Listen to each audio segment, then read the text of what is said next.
อันนั้นลูกหนึ่ง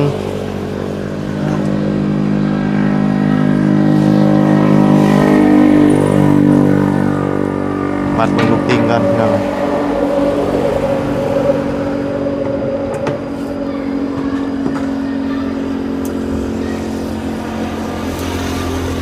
ตัวห้องนี่ก็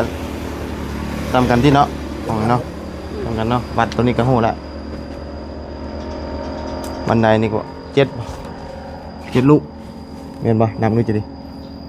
นับในขันมันหกป่ะพอ7ตัวใหญ่เนาะ7ตัวใหญ่มันนอนพอดีมันเป็นเดี๋ยวว่าเห็ดไหมื่นอยู่แล้วตอนมันต้องดักไว้แบบนั้นตาสีขับไปแห้งขัดไปติดว้าย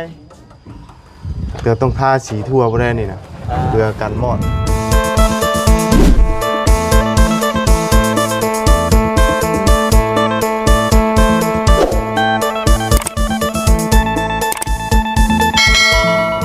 เอาพี่น้องเนาะมาเมื่อนี้ก็ถือว่าเริ่มใส่วงกบเด้อพี่น้องเนาะใส่วงหน้าต่างก่อนพี่น้องเนาะเพราะว่าเมื่อวานนี้ซื้อมาให้สร้างเพิ่นก็ดำเนินการย้ายเส้นเนาะอ้อมมาแล้วพี่น้องเนาะเส้นข้างๆระบบนี่เนี่ยเป็นระบบอ้อมหมดเลยเนาะข้างๆใส่แบบเครื่องอาเจืองพี่น้องเนาะแต่ว่าอันนี้สิกันเป็น2ห้องเนาะกันตัดเลยเนาะก็สิตั้งวงกลมก้อนมื้อนี้พี่น้องเนาะก็คือสิโดนดอกพี่น้องเนาะตั้งวงกลมเพิ่นอาจจะแล้วมื้อนี้ซ้ำเนาะตัวนี่เนาะเพราะตั้งนะเพิ่นว่า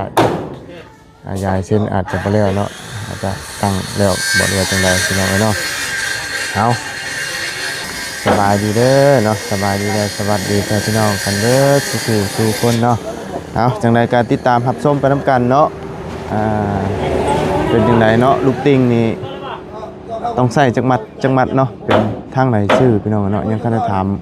หมู่ครูซ้ำเนาะเพราะว่าเงินนำมาบุญเดืออยู่1,200,000นั่นแหละเนาะเพราะว่านั่นก็บ่สิซื้อลูกติงเนาะโดยจากซื้อวงกบพี่น้องเลยก็สิซื้อลูกติงเนาะเพราะว่าลูกติงก็มีเฉพาะโซนข้างหน้ามาหันเนาะสิเกิน3 มัด 4 มัดเนาะเอาจังไรก็เดี๋ยวถามหมู่ก่อนเนาะถามว่ามีผู้ใครซื้อแล้วก็เอาไว้ซื้ออย่างอื่นเนาะมีแต่ว่าถามเมื่อก่อนถ้าว่าบ่มีใครซื้อก็เดี๋ยวผมสิซื้อเนาะลูกติงว่าเงินเหลืออยู่พี่น้องเนาะเอาซะพี่น้องจังไดก็ไปเบิ่งสร้างเพิ่นตั้งนำกันเนาะตั้งวงยืนส่วนใดมุมใดเจใดเนาะตั้งชิดข้างนี้หรือว่าข้างนี้เนาะไปพี่น้องโอ้ยเนาะตกอันว่าบ่ได้เลยบาทนี่เนาะรุดแตกครับแตกซ้ำโอ้ไม่มันพลอยหรือว่าตะปูมันอ่อนไม่พอเนาะเอากำลังตั้งวงแรกเนาะกำลังวงแรกพี่น้องเลยเนาะตอกจิกเนี่ยมันสิตอกยากเลยได้เนาะมันต้องแตกได้นี่อันนี้โคตรอีกแล้วได้เนาะตัวนี้เนาะจิกอีกตัวนึงเนาะโอ้เอาพี่น้องเลยเอาเบิ่งนำกันเนาะขึ้นทั้งนี้แหละครับเนาะทั้งนี้สิดีกว่าทั้งนั้นย่านอันตรายย่านมันรุดฮึบ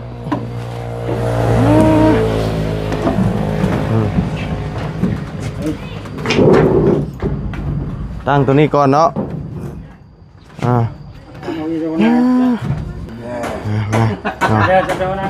โอ้ตัวนี้อัดบัดก็เปิดหน้าต่างตัวนี้เนาะฮะสูงบ่เอาสบายดีล่ะสบายดีเนาะคือได้นี่เนาะคือแล้วนี่ สร้างประเทศอันนี้โอ้มื้อนี้มา3คนเปลี่ยนคนใหม่ป่ะเปลี่ยนคนใหม่ฮะ เปลี่ยนเป็นไงกันเลย เออ รับเห็ดคนเห็ดคนนั้นแน่ ยังบ่จบบ่งานอยู่พุ่นน่ะ จบมื้อนี้แล้วแต่ว่ายังรับต่อโบกกะโลอีก ปูกระโนอีกบัดนี้ แม่น อืม วันนี้ลมต่ออีกเห็นรถบาบุญแกบานประตูเข้าไป10โบนวันนี้ เห็นบ่เออโอ้บีบแต่เจ้าอยู่กับเจ้าสิอยู่วานนี่ ที่นั่นดิที่รถไปจีน อืม กระเจ โดย ดอกกระเจยังไปจีน เห็นเกมากจื้อแล้วเจ้าก็เนาะอืมเกมาวานนี่พี่น้องเอ้ยเนาะอากะ ไปนำกันคนผู้ภาษาโอ้ ฮะไปกับจีนเอ้า ผู้ภาษาคน เออ นี่ นี่ เมียเราไป นี่ได้คนหัวภาษาจีน ดีตลอดยิ้มอยู่ ยิ้มใจกันตลอด ยิ้มอย่างเดียวบ่เออ ซาเมอร์ใช่ เออ ยิ้มใจกันตลอด ยังได้กระเจนั่นเฮ็ดนี่ชื่อ เออ บิดป่ะ บิดชื่อลูกบิดกันได้วะ เออ เอานี่บนกับหาเท่านั้นโอ้ฝากกันนี่ เป็นขี่รถจักรคนนี้จงใช้มันคือใช้ว่าเร่งรถจักรเหรอ เออเอามื่อนี้สิตั้งวงน้อยก่อนป่ะ แม่จะบงน้อยน้อยบางใหญ่ตั้งมาเลยนะนี่ ฮะ น้อยบางใหญ่มาทำเนี่ยตั้งหมดเลย คำมันสีแล้วเนาะ แม่ อ๋อตั้งมาก่อนนะเขายายชิ้นน้ำล้างป่ะเส้นแซมล้าง ตั้งไว้ วงยืนตั้งประมาณได้นี่นะ นี่ได้เบาตูนให้ได้50 เซนหลังจากเสาเนี่ย ข้างนั้นก็50 แม่ทางนี้ก็หลังจากเสาเนี่ย50 แบบว่าถ้าสิตั้ง ตรงนี้เลย ทางนี้บ่คือปานใดเนาะ แม่ มีกองเยี่ยม มีปล่องเยี่ยมเลยเนาะเราต้องเอามุมนี้เนาะว่านอนเราต้องนอนอยู่มุมนี้เนาะเนาะเอาดูว่าสินอนติดมุมนี้บ่ต้องนอนติดมุมหน้าต่างเด้อเนาะมันจังเย็นเนาะลมพัดมาจังเย็นจ้อยเนาะเช่นบ่ได้เด้ฮ้อนเด้นี่ไฟก็บ่มีครับเนาะเดี๋ยวจะเฮือนละจะดีนะบัดนี้บ่มีไฟคนอื่นมีได้เนาะเดี๋ยวจะดีทีเดียวบานเนาะโอ้ตั้งวงแรกก็ถือว่าโอเคแล้วนี่คือลมมามันก็บ่เปียกนี่ลมพัดมานี่ก็บ่เปียกถ้าเฮาบ่อ้อมมันเปียกเวลาอันฝนพระมานะทางนี้ก็อัดหน้าต่างไว้ฝนมาก็บ่เปียกบ่ฮ้อนแดดอีกแดดซองมันก็บ่ฮ้อนอีกตอนเช้าก็อันลูกติงนี่คำว่านั่นนี่ใส่จักมัด ประวัติ มัดหนึ่งมีจักลูก10บ่ประมาณ4มัดได้บ่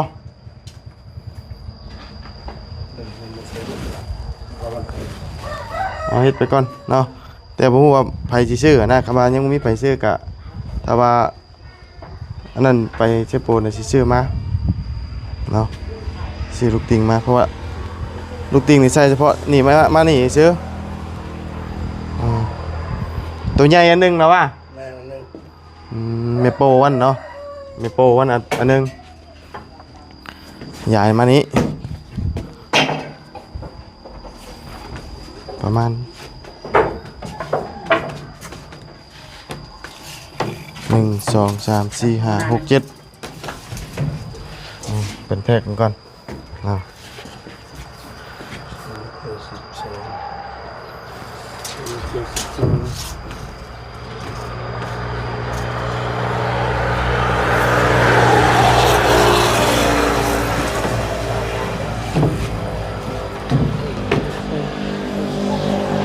อันนั้นลูกหนึ่ง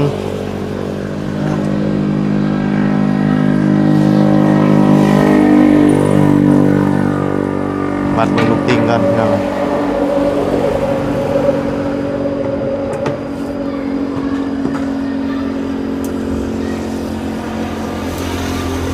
ตัวห้องนี่ก็ตามกันที่เนาะห้องเนาะตามกันเนาะวัดตัวนี้ก็หูละบันไดนี่ก็7ลูกเห็นป่ะนับดูจะดินับจะขันมัน ไอ้ฮก 6ป่ะ แม่ 6 อเจ็ดตัวใหญ่เนาะ แม่เจ็ดตัวใหญ่ อ๋อเจ็ดตัวใหญ่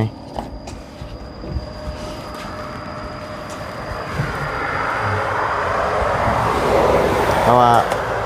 ไปมื้อนี้จะได้ซื้อมาไว้ให้เลยนะเนาะคือที่มื้อนี้ไฟซื้อหรอกเนาะ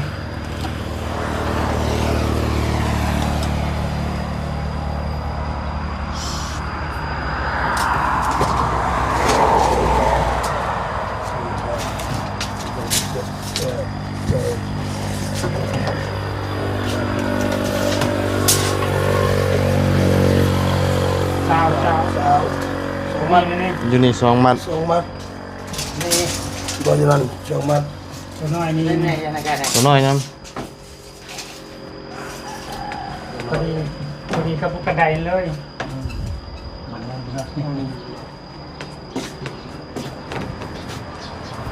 สอง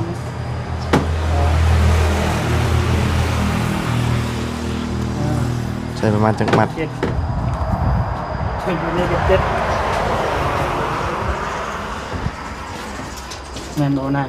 ฮะ หกเจ็ด ตัวนี้งบ ตัวนี้ก็4 มัดแล้ว2ห้องเนาะ 4 มัด 2คือ5 มัดเอา5 มัดก็บ่ให้ห่างเอาอีก อืม มันก็เทินอย่างซื้อ2 อันสิไปอีกบ่ได้ดอก เด้อยู่หันเรืออยู่ไปเอาเพิ่นก็ได้ เรือได้อยู่เอาตัวนั้นเลยตัวนี้ 5 มัด เพิ่นเรือเฮือนนั่นอยู่ 5 มัด จักอ่อนอัน2 อัน5 มัดพอดีเนาะ อืม5 มัดแม่นโอเคเลย ทางจังหวัด โดย ทางห้างรถดาวหรือยังหน้า โดย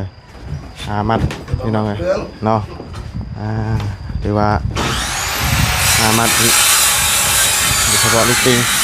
นี่ก็เพิ่นสิไล่ตั้งให้แล้วมื้อนี้เลยเนาะทางสิไล่ตั้งมันครบให้แล้วมื้อนี้เพิ่นว่าถ้าเป็นไปได้ก็ให้แล้วมื้อนี้เนาะทางเบิ่งเฮ็ดไปเรื่อยๆใครอยู่มันห่มเลยเนาะสบายแล้วบ่ต้องย่านแล้วบานนี้เพราะว่ามันห่มเลยนั่งบ่รู้ตินี่ โอ้มันน่าได้ บ่รู้ก็ โอ้มันน่าได้ บ่รู้ติเนาะ78นึงก็ได้78ต้น ธรรมดาบ่นักปานนั้นดอกบ่รู้เนาะ เนาะก็เฮ็ดไปเรื่อยๆมื้อนี้มันทมเพราะว่าหลังคาใส่แล้วมันก็สบายอยู่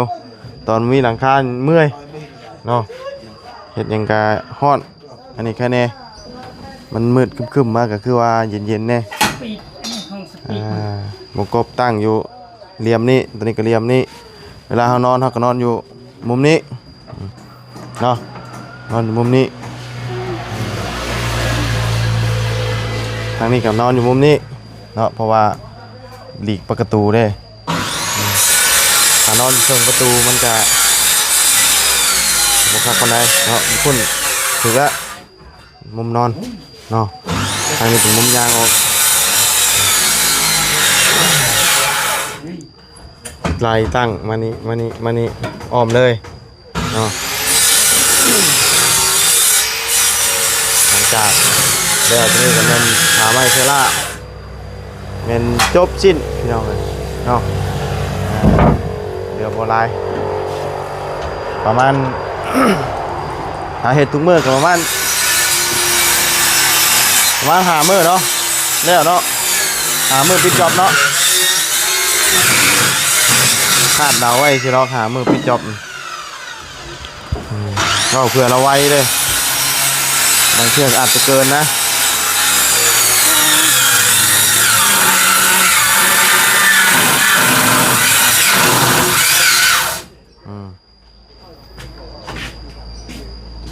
เราเก็บแก้วได้ป่ะ เนาะ ชมชมเก็บแก้ว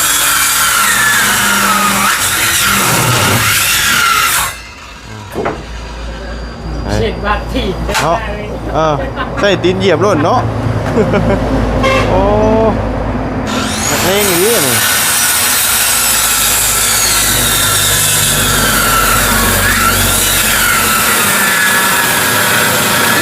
ยังแสบหมูเด้เนาะแสบหมูจ่อยเข้า ใจเป็นยางเยอะแล้ว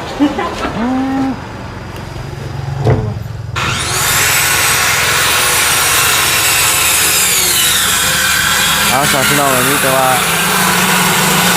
เวลาปะเสียงมันดังเขาเนาะมันนี่เด้ออันนี้เดี๋ยวจังแก้ไหมตัวนี้ ก็ได้นี่ ยันมันตะเลินนะอืมเก็บน้ำหลังก็ได้ตัวนี้เนาะยาดมื่นตัวนี้นะลงมามันต้องขึ้นอีกนะยกหมูมันขึ้นนี่ก็เป็นโอเคแล้วเนาะสิมันอยากลอยเพราะมันอยากนอนนะมันง่วงนอนเนาะง่วงนอนคือเจ้าของแม่นอน โอ้โห เห็นว่าอย่างง่วงนอนคือเจ้าของเนาะเอาและบุโดนมานานก็ได้ขึ้นอยู่ขึ้นเศร้าเลยละเนาะก็จะล้าง ป้าบุญนั่ง ฮะนักบ่นักนะ ป้าเบิ่งนี่มันสิฮักแล้วนะบ้านั่งนะ บ่ฮักไม่ใช่โอ้โอ้ย กี้นี่คือกัน โอ้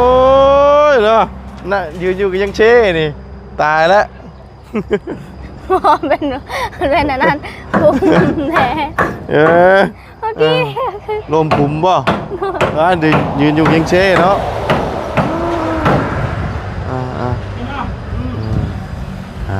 ได้2เซนแล้วได้2เซนแล้วเนาะนี่คักอยู่เพราะว่าตอนนี้เขาเอาบันไดมาบางที่นะมันฝนตกมันกับบ่ถึกบันไดเนาะกะสิบ่ดอกพร้อมคักอยู่ตอนนี้กะฝนพระมันกับบ่เข้าเนาะทางนั้นกับบ่เข้าแดดกับบ่ช่องเนาะถ้าว่าเฮาบ่อ้อมใส่ลูกติงบ่นี่เวลาฝนสาดนี่เข้าเบิดเลยเนาะมันพระเข้าเบิดเลยนี่นะอันนี้เพิ่นยังสิใส่ใหม่อยู่ตัวนี้นะนี่เพิ่นสิใส่นี้ตัวนี้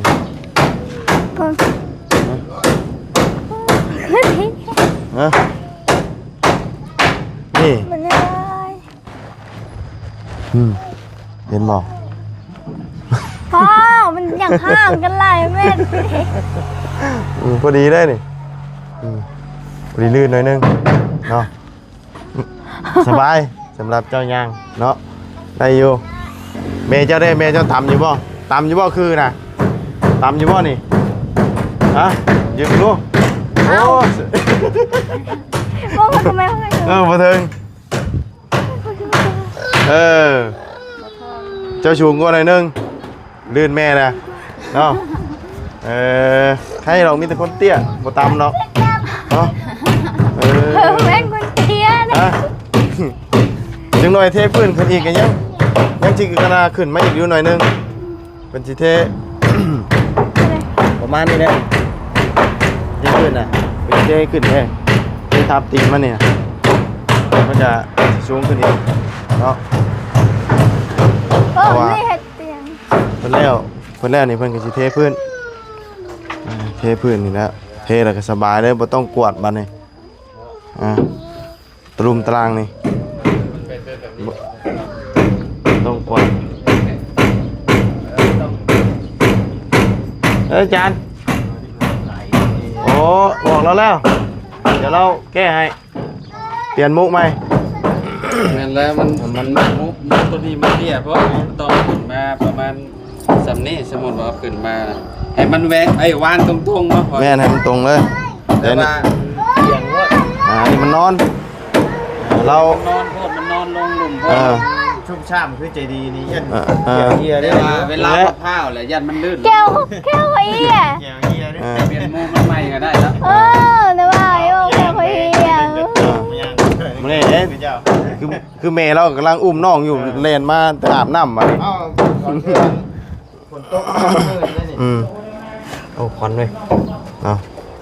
จะหลุดแค่ว่าไอ้เหี้ย เนาะจะเขียวไปแล้วคำแบบนี้มันก็มีสิทธิ์ถิ่มเขียวอยู่แล้ว เวลาเปล่าๆติ มันนอนพอดีมันเป็นแนวว่าเฮ็ดให้มื่นอยู่แล้วตอนมันต้องดักไว้แบบนั้น ตาสีเข้าไปแห้งขัดได้ติ ว้ายเดี๋ยวต้องทาสีทั่วบ่ได้นี่นะเพื่อกันมอด ตาสี เนาะอันลูกติ่งยังมื้อนี้ไผซื้อมาติช่างข่อยสิซื้อมาเด้อมื้อนี้เดี๋ยวสิซื้อมาหามัดให้เราแทงเมื่อกี้นี่หามัด ว่ามันว่าหมู่ว่าเงินอันพ่อเนี่ยก็เอาอันบล็อกมานํก็ได้ ก็เหลืออยู่ล้าน200,000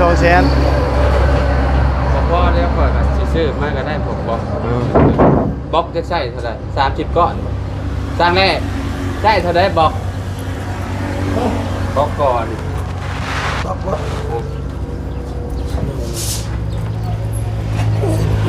อาทิตย์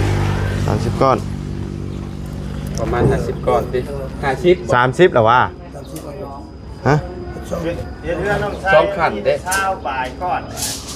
บ่อันนี้แบบของ จำนวน30ได้ เตี้ยโพดนั่นน่ะ เตี้ยพุ่นเนาะมันเตี้ยคือคนนี่นะนี่ เอาจัก หลังนั้นมันเตี้ยเด้หลังมันเตี้ยกว่า จัก4ซะ 40ก้อนบ่ มา40ก้อน โอ้หลายพุ่น ถ้ามันเหลือก็เอาให้น้องเลี้ยงก็ได้ กำลังมาได้ทางนั้นเนาะ กำลังมาอยู่ มา บ่ยากนะมันเหลือแล้วก็มีแต่ยกไปทางนั้นโลด เมนบ่เลยนี่พี่น้องเอ้ยเนาะทางอาจารย์เราแจ้งอีกจักมื้อนี่ เนาะและช่วงนี้ก็อาจารย์มาแรง35ก้อนซะ 35ก็ได้ปูน2เปา สองเป้า เนาะตกใจ สองเป้า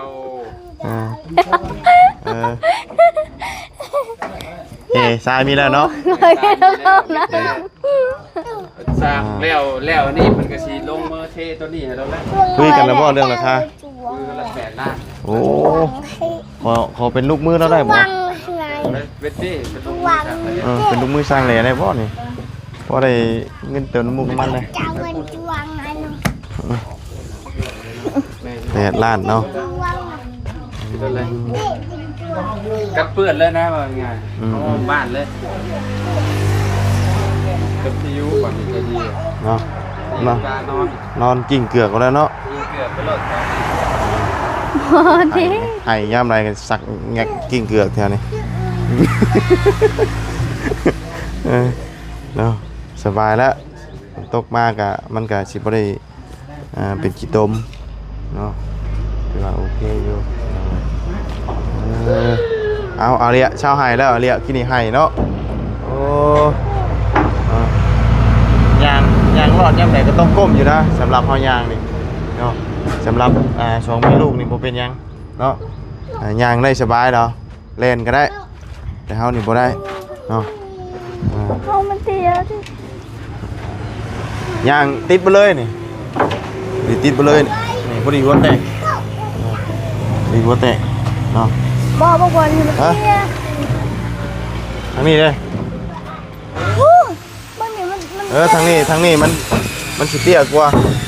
เตี้ยกว่าทางนั้นเนาะเตี้ยกว่าทางนั้น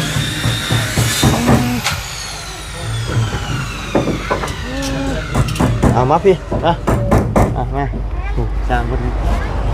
ต่ำอยู่นี่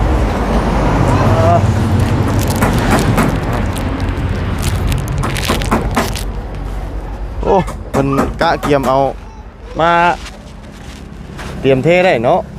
โอ้เตรียมคุ้มพร้อมเอาจะดิหายน้องไป เขาจะ ยอดพอหายเราหายเนาะ เอาละ เอาเนาะบ่อันบ่นั่งอยู่ตารางกะยาเด้อขี้พุ่นเพิ่นได้พาลูกไปเล่นบ่อนอื่นด้วยก็ได้จังหน่อยเพิ่นโยนไม้ลงมาถึงนะบอกแม่จะไปเล่น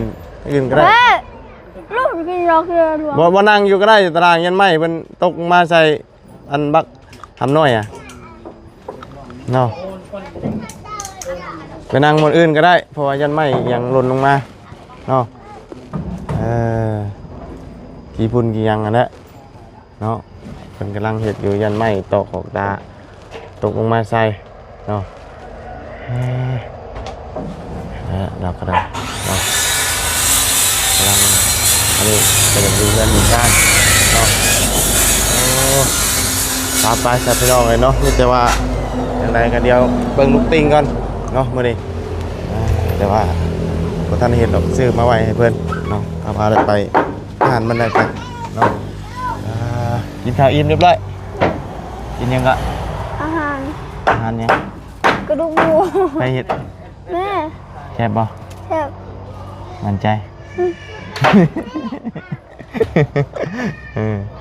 แซ่บเนาะแอมแม่นบ่ โอ้ย แซ่บหลายนะนี่กินยังไงลูกอมปีโป้นี่อมปีโป้อยู่เนาะเอาสาพี่น้องเลยเนาะมีแต่วันลำลาเลยเด้อพบเจอกันใหม่พี่น้องเนาะไปสบายดีพี่น้องเพิ่นแน่ไปมีแต่ว่าเพิ่นเอานี่มากะเกียมเนาะคนกรวงพุ่นแหละพี่น้องเอ้ยไปใส่จังไดกันพบเจอกันอีกครั้งนึงติดตามรับชมกันเป็นระยะว่าเป็นเจ็ดฮอดขั้นตอนใดมื้อนี้สิแล้วหรือว่าบ่แล้วเนาะไปเด้อพี่น้องสบายเด้อบ๊ายบาย